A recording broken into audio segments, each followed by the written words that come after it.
Assalamualaikum warahmatullahi wabarakatuh dan selamat datang di podcast Warga 124 bersama saya Dwi Kartika, dan hari ini kita akan membahas ya Warga 124 terkait dengan peran analisis laporan keuangan pemerintah daerah dalam rangka memperkokoh wilayah Sulawesi Selatan. Dan telah bersama saya ada Pak Eko Purwanto, Kepala Seksi Pembinaan Sistem Akuntansi Pemerintah Daerah. Selamat datang Pak Eko. Terima kasih. Ada juga Pak Ahmad Ramadan. Biasanya panggil Pak Roman ya Pak ya? Iya, dipanggilnya Roman. Pak Roman ini juga akan kita akan membahas lebih banyak tentang seperti apa sih peran analisis dari laporan keuangan gitu Pak. Ini mungkin Warga 124-nya, kita nih manggilnya Warga 124 nih Pak. 124, iya. Nah, masih belum tahu nih kira-kira laporan keuangan itu seperti apa sih Pak untuk pemerintah daerah nih Pak? Iya. Ini tentunya masyarakat pasti bertanya-tanya, apa itu makhluk apa sih? Iya, laporan keuangan pemerintah. Pasti sampai harus ada laporan keuangan gitu Pak Eko. Jadi laporan keuangan pemerintah daerah yang disingkat dengan LKPD juga ya, itu sebuah laporan ya sebagai bentuk pertanggungjawaban pemerintah daerah ya atas pengelolaan APBD keuangan daerah. Nah, itu yang disusun setiap tahun ya setiap tahun, dan setelah itu diaudit atau diperiksa oleh BPK, Badan Pemeriksa Keuangan, terus diberikan opini. Opini. Ada nilainya gitu ya? Ada nilainya. Nilainya itu ada beberapa tingkat. Nah, yang paling bagus ya nilainya bintang 5. Nah, bintang 5 ini WTP. Nah, wajar tanpa pengecualian. Nah, laporan keuangan ini setelah diberikan opini harus dipublikasikan kepada masyarakat. Oh, jadi ini laporannya tidak hanya sekedar dilaporkan aja nih ke pemerintah, tapi harus dibuka dong ya? Harus. Masyarakat harus tahu ini kinerja dari bupati saya itu seperti apa sih kinerjanya. Gitu. Artinya masyarakat punya hak gitu ya untuk mengetahui bahwa ini loh hasil kinerja dari pemimpin saya gitu ya. Punya hak, dan memang masyarakat harus peduli terhadap ini laporan keuangan, harus peduli juga sebagai bahan untuk memberikan masukan kepada bupati dan pejabat-pejabat yang ada di pemerintah daerah begitu. Baik, karena kan biasanya kalau kita masyarakat cuma untuknya daerah ini dapat WTP, daerah ini dapat WDP, cuman sebatas itu tuh nggak tahu nih laporan-laporan apa saja di kinerja-kinerja dari pemerintah. Yang menikmati, yang mengetahui hanya para pemimpin daerah, opini itu, dan masyarakat yang pengelola keuangan, tapi masyarakat umum tidak tahu. Tapi mungkin masyarakat kita juga ini Warga 124 mau tahu sih, kenapa sih laporan itu harus dianalisis begitu? Kan laporan kan biasanya bentuknya kayak pertanggungjawaban aja tuh Pak Eko, bahwa pemerintah tuh sudah melaksanakan kewajibannya gitu. Nah, kenapa sih harus dianalisis gitu? Nah, ini yang para masyarakat tidak tahu ya, dan pejabat pengelola keuangan daerah pun kadang-kadang juga tidak tahu juga bahwa setelah laporan keuangan pemerintah daerah itu diberikan opini oleh BPK, ini sebenarnya ada hal yang menarik yang harus dilakukan oleh para pengelola keuangan daerah, yaitu dilakukan analisis. Nah, analisis tujuannya untuk apa sih analisis ini? Ya, tentunya mengevaluasi kinerja LKPD tersebut, keuangan daerahnya 1 tahun itu seperti apa, seperti itu. Bagi adik-adik mahasiswa, para akademik, ini sangat bermanfaat juga ini untuk dilakukan kajian lebih mendalam. Betul. Kajian mendalam, betul. Itu kajiannya dalam tujuannya untuk apa tuh kajiannya nih Pak Roman? Biasanya kalau hasil analisis itu untuk para akademisi, anak mahasiswa itu untuk apa biasanya mereka? Nah, jadi laporan keuangan ini harusnya menjadi perhatian juga bagi masyarakat dan mahasiswa, tentunya mahasiswa ya. Karena ini merupakan sejumlah uang yang digunakan oleh negara untuk menjalankan sistem pemerintahan. Dan uang yang digunakan itu tidak dalam jumlah yang sedikit, sehingga setiap rupiah yang dibelanjakan tentunya akan memberikan dampak kepada masyarakat dan ekonomi ya. Nah, ini sebenarnya mahasiswa harusnya tertarik tuh meneliti kira-kira belanja pemerintah saat ini apakah sudah berdampak nyata atau tidak, levelnya itu sampai tahap mana gitu. Jadi jangan sampai hanya mahasiswa itu misalkan sekarang terlalu sering membaca buku tentang self improvement. Nah, kayak sekarang jadi sekarang mahasiswa kebanyakan galau segala macam. Harusnya masyarakat dan mahasiswa juga melek terhadap ekonomi kita, dan salah satu yang memberikan dampak terbesar dalam perekonomian adalah belanja daerah. Belanja daerah itu termasuk keempat terbesar ya, kontributor berdasarkan pengeluaran terhadap pertumbuhan ekonomi. Ya. Meskipun nilainya sekitaran di tiap-tiap daerah tuh sedikit berbeda, tapi sekitaran di angka 5-6%. Dan ini cukup berdampak ya. Makanya setiap belanja yang pemerintah lakukan itu harus dipikirkan secara matang. Kita memilih mana program yang bisa memberikan dampak atau outcome paling besar terhadap perekonomian dan juga masyarakat kita. Jadi jangan hanya mahasiswa taunya, oh pemerintah ini punya anggaran segini, uangnya segini, tapi mereka juga harus tahu nih dananya itu untuk apa saja, digunakan untuk apa saja gitu ya. Jadi nggak banyak istilahnya protes-protes gitu. Iya. Iya. Kan kebanyakan kan kayak gitu kan, Pak. Mahasiswa cuma taunya, oh anggaran negara misalnya daerah ini dapat anggaran berapa miliar atau berapa triliun, tapi nggak tahu tuh kira-kira digunakan untuk apa. Harusnya mahasiswa lebih terbuka dengan hal seperti ini. Mungkin gitu ya. bisa mengkritisi, tapi bagusnya ada evidence base. Jadi berdasarkan data. Jadi kita harapkan mahasiswa itu melek data. Misalkan mungkin ada saran terhadap pemerintah daerah maupun pemerintah pusat. Nah tadi ada laporan keuangan yang bisa diakses ya. Ini laporan keuangannya setahu saya di BPK itu mengeluarkan laporan itu dan bisa diakses masyarakat di websitenya. Bisa. Terbuka itu aksesnya. Tapi mungkin beberapa tahun terakhir ya. Jadi nggak sampai ke tahun-tahun di awal. Mungkin 5 tahun terakhir bisa dicek di website BPK. Nah ini mahasiswa bisa mengkritisi secara tadi evidence based gitu, berdasarkan fakta dan data. Baik. Nah, ini kan banyak juga nih warga yang lah kok Dirjen Perbendaharaan ngurusin ini sih, Pak.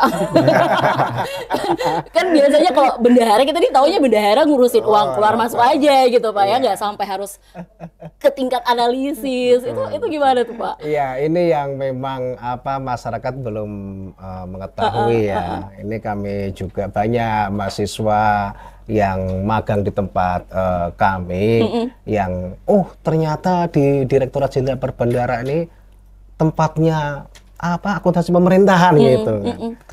Nah, sekarang ini Direktorat Jenderal Perbendaharaan ini sudah bertransformasi, hadir sekali di tengah-tengah masyarakat ini sebagai Regional Chief Economist dan Regional Chief Economist dan Financial Advisor. Kalau bahasa sederhananya itu ya penasihat keuangan lah.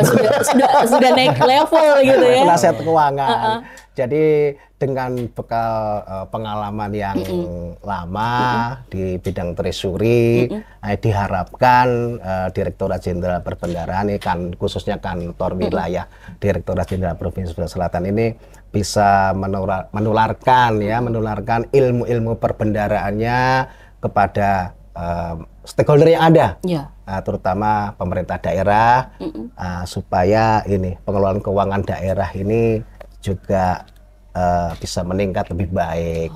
Selain itu, terutama peran dari universitas ini ini juga diharapkan memberikan kontribusi besar kepada pemerintah daerahnya, karena ilmu akuntansi pemerintahan ini kan masih sangat muda. Betul. Di Indonesia ini masih sangat muda, dan ternyata juga di beberapa kampus mereka masih lebih passionnya itu lebih ke akuntansi keuangan keuangan sektor private ya. Private, bukan ke pemerintah. Padahal kalau sekarang ini bisa dibilang lowongan kerja untuk akuntansi pemerintahan daerah itu masih sangat luas karena dibutuhkan tenaga-tenaga akunting. Nah, diharapkan mahasiswa di sana yang bergelut dengan jurusan perekonomian nih terutama gitu ya. Lebih semangat mempelajari laporan keuangan pemerintah daerah.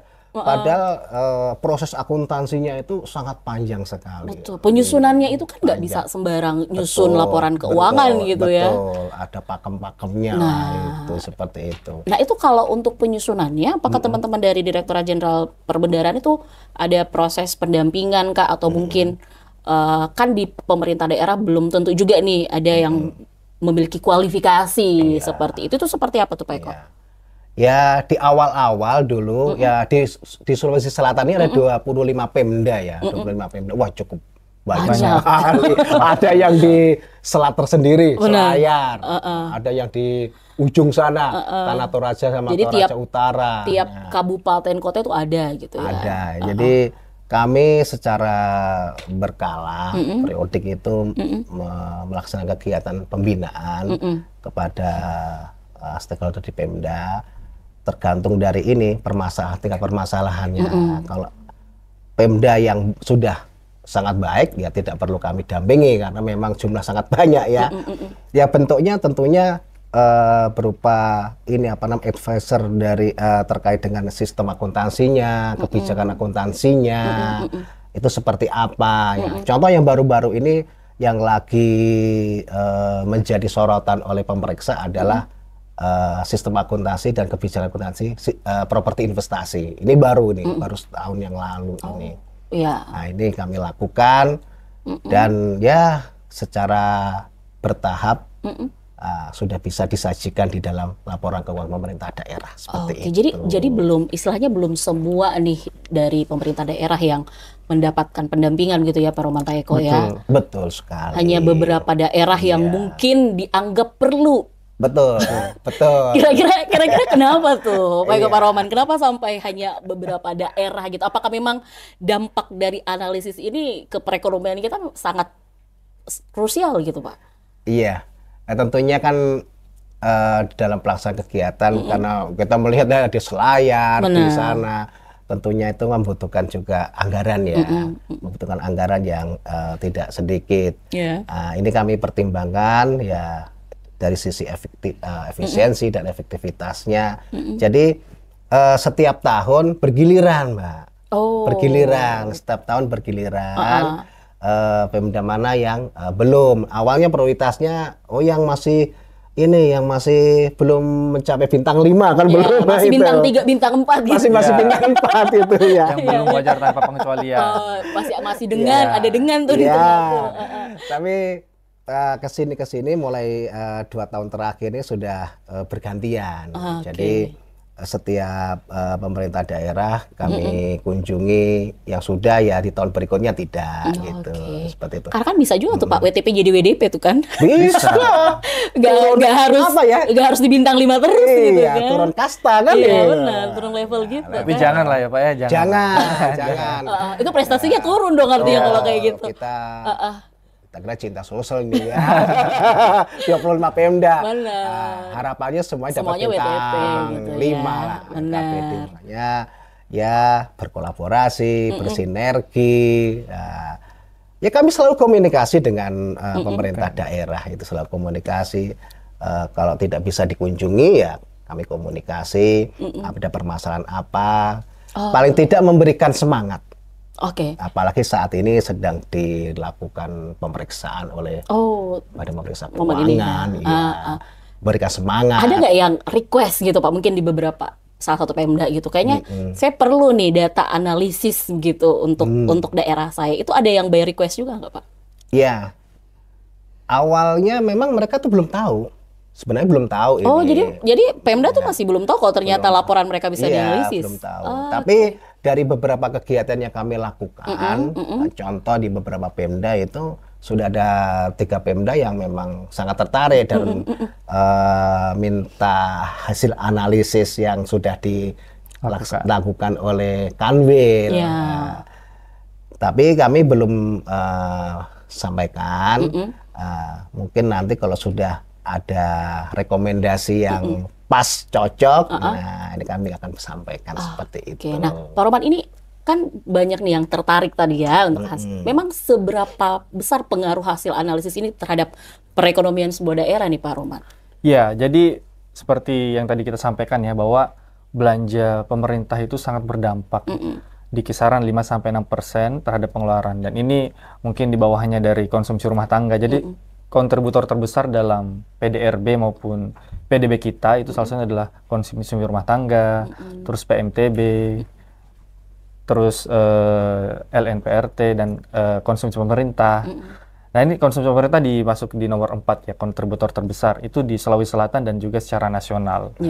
Nah, makanya dari itu keputusan yang diambil pemerintah daerah dalam menggunakan anggarannya, misalkan di Sulsel kita khusus kita berbicara dana transfer ke daerah ya. Ini dana transfer ke daerah ini adalah dana yang diberikan pemerintah pusat kepada setiap daerah di Sulsel. Jadi kita mendapatkan semacam bantuan dana lah, namanya transfer ke daerah. Itu jumlahnya sangat besar, di atas 30 triliunan ya, khusus untuk Sulawesi Selatan. Ini dibagi-bagi ke beberapa kabupaten, 25 Pemda, 24 pemerintah kabupaten dan 1 pemerintah provinsi. Dan uang ini tentunya akan memberikan multiplier effect kepada ekonomi, kepada masyarakat. Jadi apabila kita memutuskan untuk tahun ini kita bangun jalan, tentunya akan memberikan dampak terhadap artinya ada beberapa sektor-sektor lain juga nih yang nantinya akan. Nah, itu kan kita mengambil keputusan berdasarkan analisis ya. Jadi kalau misalkan kita menganalisis, kalau kita fokus ke sini akan memberikan dampak atau korelasinya sebesar sekian. Nah, itu kita bisa pakai metode analisis regresi segala macam, dan ini memang seperti yang disampaikan tadi menjadi tugas baru dari Direktorat Jenderal Perbendaharaan. Ada kerjaan baru Pak ya? Iya. Mungkin kalau bisa disingkat TREVA namanya. Oh, TREVA. Tapi menarik ini, lebih menarik. Artinya tidak hanya angka-angka saja yang akhirnya kita tahu, tapi ada analisis bahwa angkanya turun, faktornya ini, dampaknya akan seperti ini. Jadi masyarakat juga lebih tahu gitu ya, nggak hanya dikasihkan angka-angka saja. Mungkin contoh kecil ya, seperti baru-baru ini kita memberikan subsidi listrik ya. Ya, benar tuh. Itu secara nasional ya. 3 bulan, 2 bulan kok nggak salah. Itu dampaknya terhadap 2 bulan. Iya, 2 bulan sampai akhir Februari. Benar. Itu dampaknya ke ekonomi luar biasa. Betul. Kan kita pernah dengar inflasi kita tinggi ya. Benar. Tapi di tahun 2025, awal di tahun 2025, itu inflasi kita bahkan mencapai tingkat deflasi. Deflasi itu artinya turun ya. Itu kalau kita di Sulsel kalau nggak salah di kisaran minus 1%, kalau nggak salah 1,08% lah ya. Ini dampaknya karena subsidi itu. Jadi keputusan yang diambil pemerintah, misalkan memberikan subsidi ataupun membangun secara misalkan memberikan BLT lah segala macam. Dan pembangunan infrastruktur juga termasuk, misalkan pembangunan bendungan, irigasi, jembatan. Sekarang juga kan pemerintah fokusnya ke ketahanan pangan ya. Betul. Nah, itu kita juga di Sulsel ada semacam kayak misalkan pemerintah sekarang fokus untuk swasembada pangan. Jadi impornya dilarang. Itu berdampak kepada penerimaan biaya masuk, berdampak kepada jumlah impor dan ekspor kita. Karena tentunya akan mengurangi nilai impor itu sendiri. Jadi ya itu tadi keputusan yang kita ambil sebagai pengelola dana, sebagai pemerintah, kita diberikan kuasa untuk merealisasikan anggaran itu, harus benar-benar memutuskan secara bijak dan secara optimal. Dan kami, Direktorat Jenderal Perbendaharaan, hadir untuk memberikan rekomendasi gitu ya. Dan tidak mandatori. Jadi kita memberikan ada poin-poin nih, kira-kira kalau menurut kami seperti ini dampaknya akan seperti ini, kalau seperti ini akan seperti ini. Ya terserah pimpinan ya mau milih yang mana gitu. Nah, kita mau tahu bocoran juga nih Pak, untuk di wilayah Sulawesi Selatan udah ada nggak hasil analisis dari laporan data keuangannya nih Pak? Iya, sebenarnya kami sudah melakukan hasil analisis tahun 2019 sampai dengan tahun 2024 ini. 5 tahun ya? Udah 6 tahun ya. Iya, 5-6 tahun. 2024 ini baru yang unaudited ya. Ya kecenderungannya memang secara umum ya pengelolaan keuangan ini perlu ditingkatkan lagi lah. Harus pengelolaannya lebih cermat lagi ya, lebih cermat. Karena seperti kemandirian daerah itu sendiri kan itu masih rendah juga kemandirian daerahnya.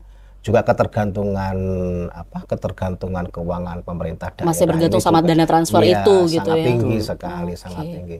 Sedangkan untuk dari sisi rasio aktivitas aktivitas ini berapa persen sih ya realisasinya belanja modal itu. Ini kan berdampak ke belanja modal, berdampak ke ini pembangunan jalan dan sebagainya kan gitu. Kan sudah kita lihat ini Pare-Pare ke mana itu Sidrap sudah mulus sekali kan Ini kan peran-peran dari APBN. Nah, ini nampak-nampaknya juga masih perlu ditingkatkan masing-masing, masih cukup rendah juga ya. Hanya ada beberapa Pemda yang memang nilainya itu di atas 20% ininya. Tapi ada juga yang betul-betul di bawah 5% ada juga itu. Nah, ini kalau belanja modalnya di bawah 5%, mau bangun apa ya? Jadi dari belanja modal itu yang masih rendah gitu rendah. ya. Trennya ini kecenderungannya dalam beberapa tahun 2019 sampai dengan 2024 ini masih cukup rendah. Ada beberapa pemerintah daerah ya mengalokasikan atau realisasinya itu masih cukup rendah. Ya mungkin karena memang faktornya apa tuh Pak? Faktornya banyak. Kira-kira faktornya apa? Ini nih yang mau ditahu nih, mungkin dari beberapa daerah yang mungkin sekarang juga lagi mengelola laporannya. Kira-kira apa sih yang mungkin advice-nya bagi mereka yang masih rendah begitu Pak? Kira-kira apa tuh yang harus ditingkatkan? Ya, tentunya kan ini sangat jadi berbanding lurus ya antara pendapatan dengan belanja itu. Nah, pendapatan ini harus tinggi. Nah, harus dinaikkan. Karena harus dinaikkan, otomatis nanti kan belanjanya kan juga bisa kan naikkan juga.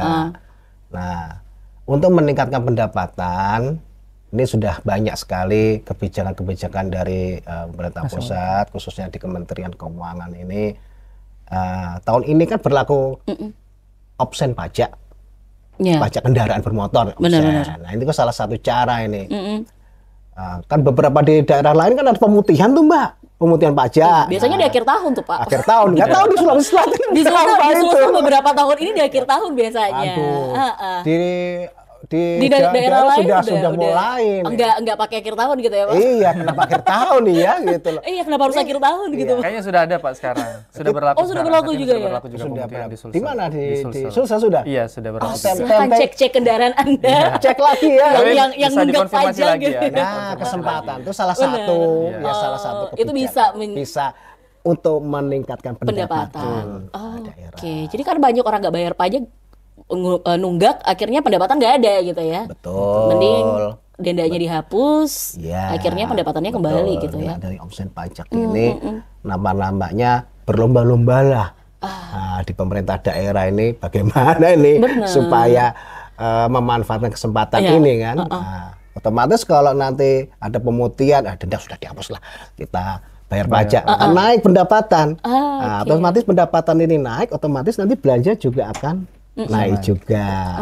Diharapkan belanja naik, terutama belanja modal yang masih di bawah sekitaran 5%, beberapa daerah ini bisa dinaikkan kontribusinya untuk pembangunan infrastruktur di daerah. Jangan belanja aja yang banyak gitu ya. Iya. Jangan belanja yang itu yang belanja barang, belanja ini ya yang mungkin menambahkan sedikit. Jadi yang dimaksud Pak Eko 5%, 20%, segala macam itu perbandingan terhadap keseluruhan total belanja. Jadi dalam akuntansi ya, dalam ilmu akuntansi mungkin secara mudahnya kita tahu ada pendapatan dan ada belanja.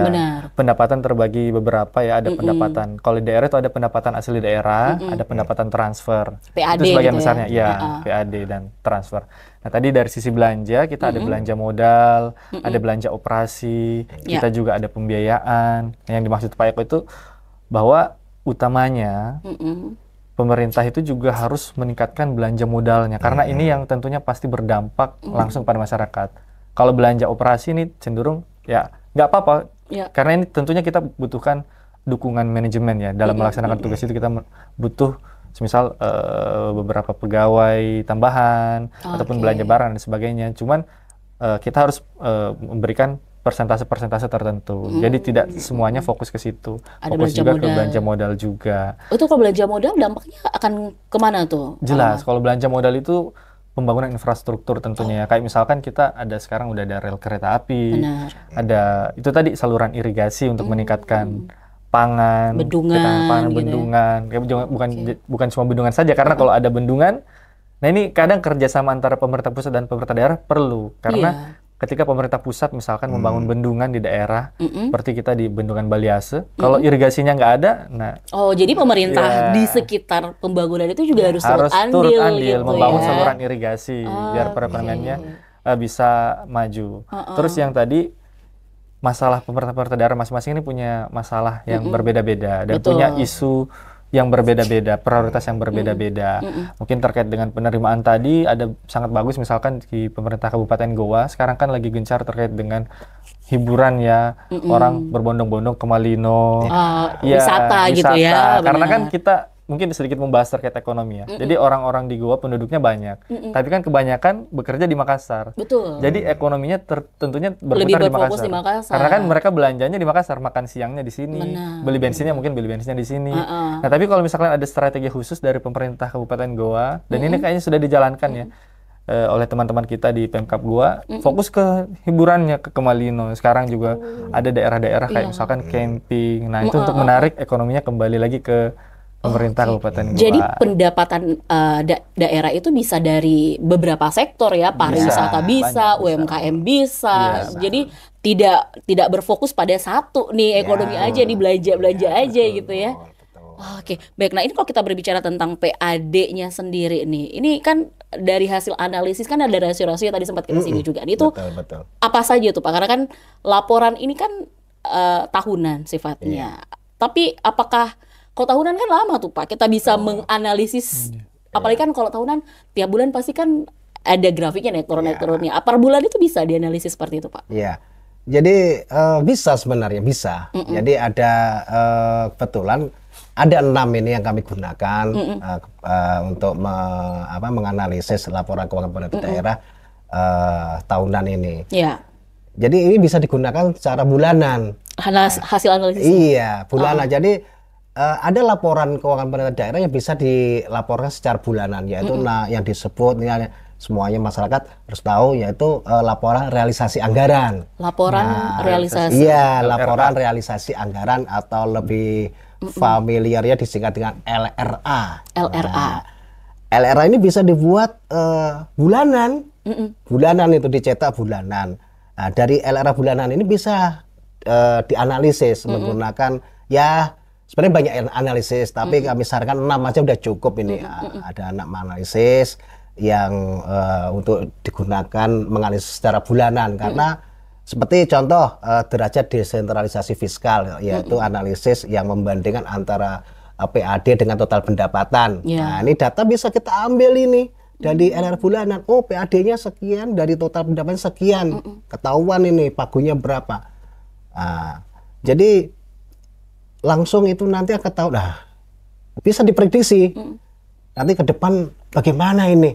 Kok PAD-nya masih seret-seret aja ini kan, seret ini aja kan gitu. Jadi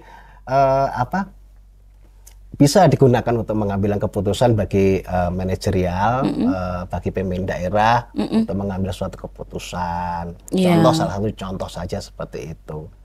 Jadi sangat bisa sekali digunakan secara bulanan analisis laporan realisasi anggaran tersebut, Mbak.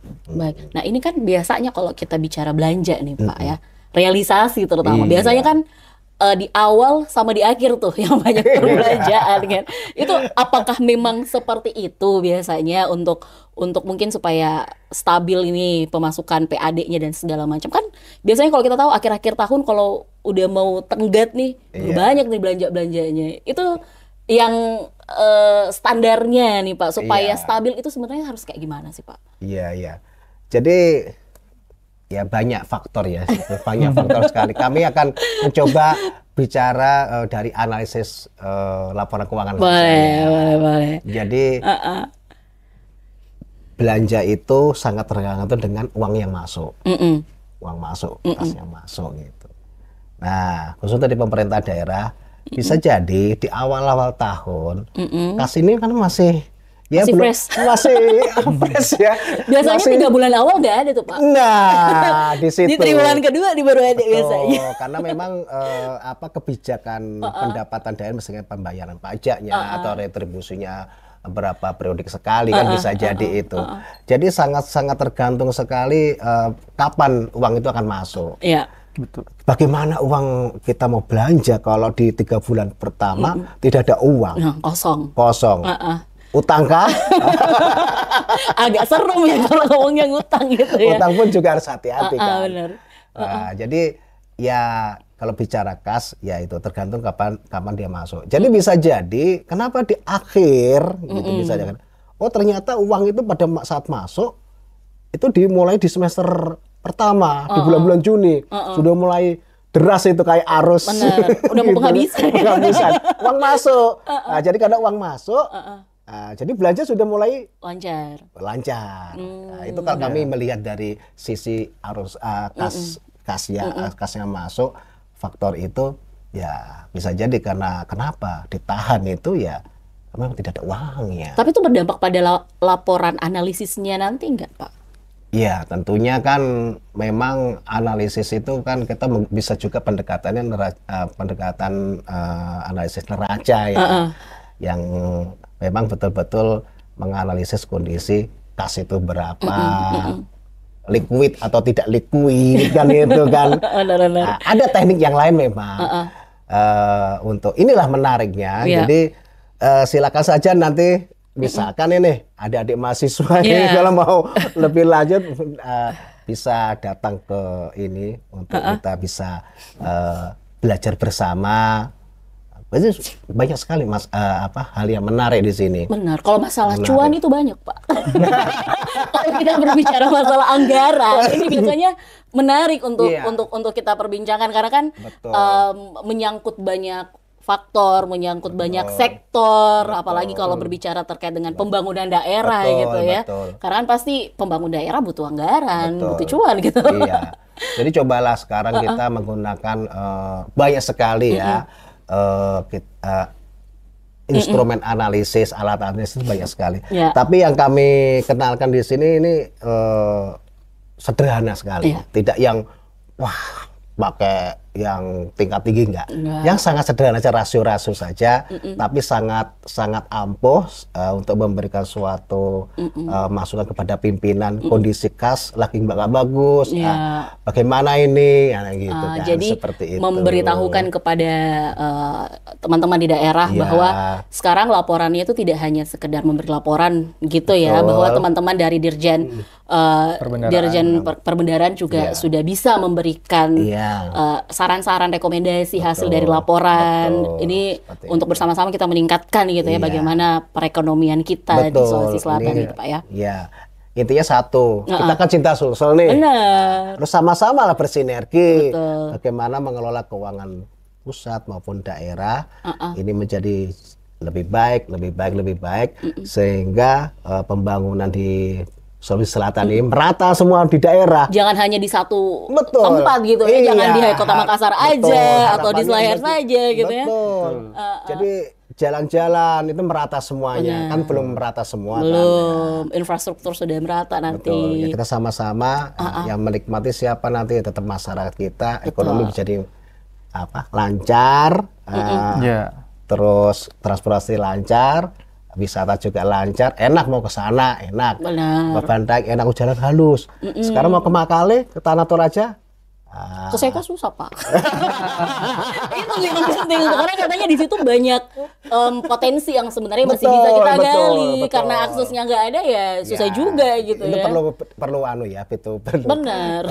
Berdasarkan keputusan dari masing-masing pemerintah daerah. Karena di Seko itu kan terkenal mungkin ada istilahnya ojek termahal ya. Benar, itu sampai jutaan tuh Pak. Ojek aja jutaan Pak. Tergantung keputusan pemerintah daerah. Makanya kan jalan harus intinya ya jalan memang harus bagus, dilebarkan, tentu kan lancar kan. Benar. Ya tidak bergantung juga kepada pemerintah pusat. Jadi PAD-nya harus ditingkatkan gitu ya, mandiri secara daerah gitu ya. Harapannya kan begitu. Baik. Iya, mungkin menambahkan sedikit Mbak terkait tadi yang masalah tadi terkait dengan seasonality mungkin ya istilah ekonominya itu. Iya, yang naik turun tuh akhir tahun tuh. Benar. Biasanya tuh akhir tahun dicatat tuh apa nih yang mau dibeli, udah mau habis, udah mau tutup buku nih Pak. Nah, itulah pentingnya dari perencanaan dan bagaimana kita fokus ke perencanaan itu. Perencanaan itu yang hanya dibikin dan hanya dibuat saja, tapi ya kita harus benar-benar berpedoman ke situ. Itu mungkin salah satu strategi yang bisa diterapkan pemerintah daerah ya, karena perencanaan sudah dilakukan, cuman kadang memang kita harus stick kepada perencanaan itu. Dan disampaikan tadi kan mungkin uangnya belum masuk. Nah, ini terkait dengan mungkin dana transfer ke daerah. Ketergantungan dari itu. Ya, jadi kalau TKD itu kita ada syarat-syarat penyaluran. Syarat-syarat penyaluran. Jadi uangnya ada nih, sisa dicairkan saja uangnya. Dikomandoi oleh kuasa bendahara umum negara, salah satunya dari KPPN ya, dari Direktorat Jenderal Perbendaharaan itu sendiri.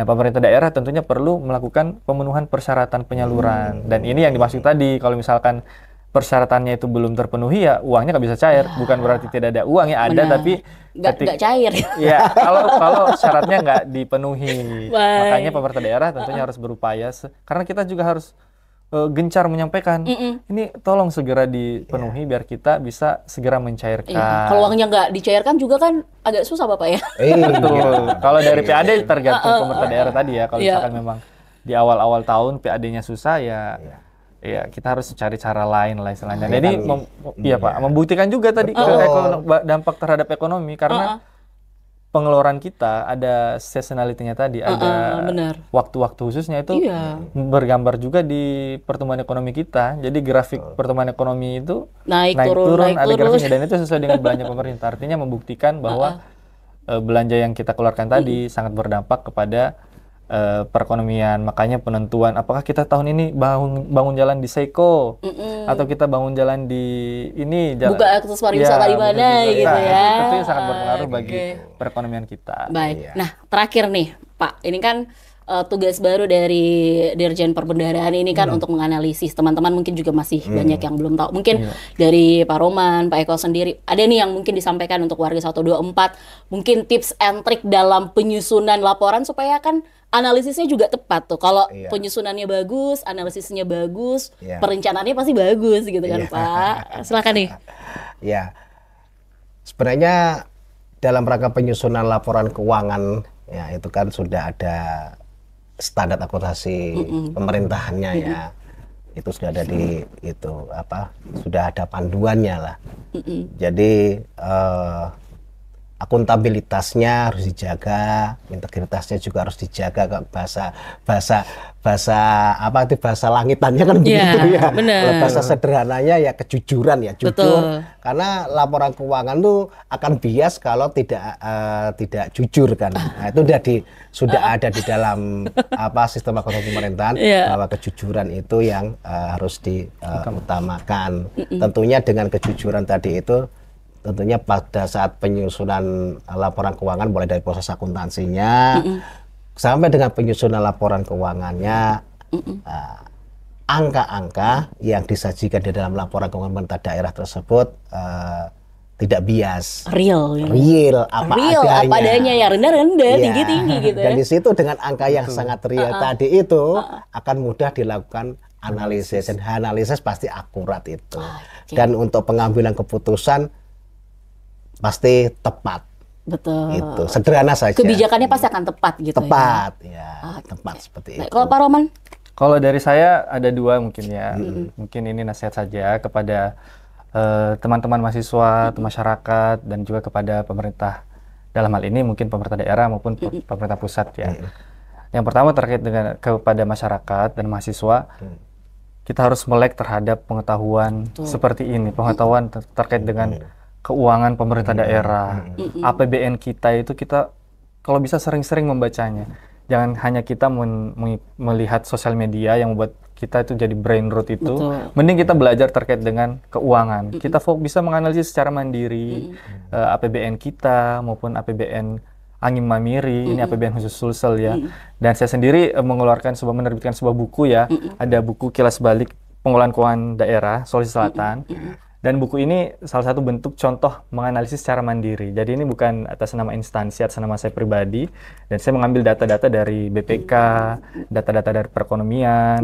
Dan ini yang saya analisis menurut pandangan saya. Nah, satu lagi terkait dengan pemerintah daerah maupun pemerintah pusat. Semangat yang disampaikan oleh Presiden kita, Prabowo Subianto, beserta jajarannya adalah melakukan belanja yang optimal, tepat sasaran gitu. Ya, tepat sasaran. Belanja yang betul-betul memberikan dampak kepada masyarakat.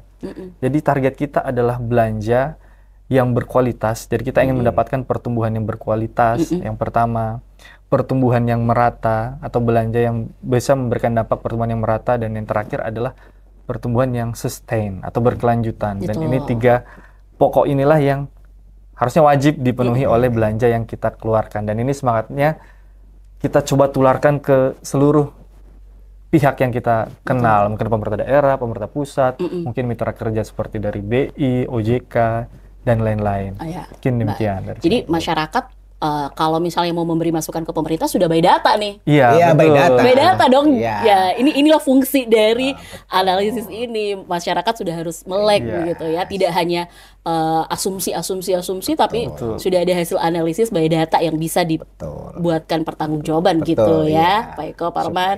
Supaya apa namanya? Ya, kita sama-sama lah di regional Sulsel ini bisa tercapai apa yang dicita-citakan oleh masyarakat Sulsel ya, khususnya di sini yang akan berdampak secara nasional. Yuk kita bersinergi semuanya, Mbak. Ya, benar. pemerintah pusat, pemerintah daerah, para akademisi, universitas ini, ya termasuk dosen dan mahasiswanya, ya, terutama juga masyarakat-masyarakat yang peduli dengan pembangunan. Yuk kita sama-sama bangun Sulsel ini dengan bahasa apanya? Elegan atau ini. Kita sama-sama membangun Sulsel. Sulsel lah. Kalau perlu semua 25 Pemda ini WTP nih. Itu harapan kita ya. Harapan senang, bangga semuanya. Semuanya senang. Pasti semuanya masyarakatnya sejahtera Iya, dong kalau sudah sejahtera. WTP gitu Iya, ya. Baik. Nah ini menarik nih. Kita nanti akan membahas tentunya ya Iya. dengan topik-topik menarik lainnya ya, Pak Eko, iya. Pak Roman. Terima Iya. kasih sudah hadir di podcast Warga 124. Terima kasih. Memberikan Semuanya. edukasi untuk kita semua nih terkait dengan bagaimana kita harus melek perekonomian gitu ya. Iya. Sekarang akses sudah diterima lebih Iya. luas lagi, lebih terbuka lagi gitu ya. Jadi jangan termakan asumsi-asumsi. Kalau bisa Asumsi. harus Baik. banyak membaca gitu ya data-data yang ada gitu yang akurat. Terima kasih Pak Eko, Pak Terima Roman kasih, kebersamaannya terima dan kasih. kami cukupkan podcast Warga 124. Assalamualaikum warahmatullahi wabarakatuh. Bye bye.